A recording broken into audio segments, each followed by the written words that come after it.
তার স্বামী রাহেল চলে আসে।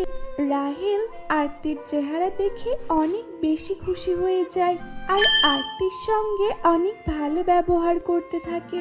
অন্যদিকে তার শাশুড়ি মাও তার সাথে অনেক ভালো ব্যবহার করতে থাকে আর এগুলো প্রিয়া একদমই সহ্য করতে পারে না।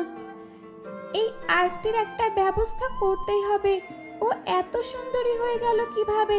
এরপরে প্রিয়া আরতির কাছে এসে বলল, আমার ভুল হয়ে গেছে ভাবি, আমাকে ক্ষমা করে দাও।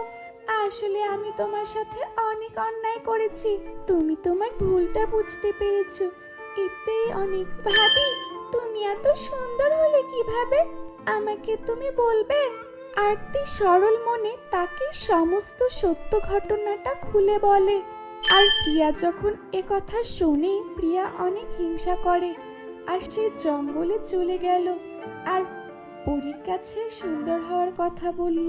পরী তাকে সুন্দর হওয়ার বদলে আরো কুৎসিত করে দিল আর তখনই প্রিয়া অনেক কান্না করতে থাকলো।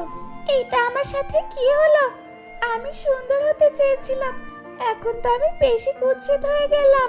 এরপরে প্রিয়া তার বাড়িতে চলে আসে আর বাড়ির সকলে অনেক বেশি চমকে গেল।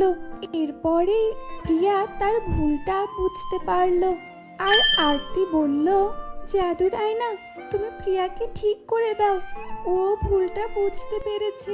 এরপরে জাদুর আয়না তাকে আবারও ঠিক করে দিল আর এরপর থেকে তারা সবাই অনেক হাসি খুশি ভাবে জীবনযাপন করলো।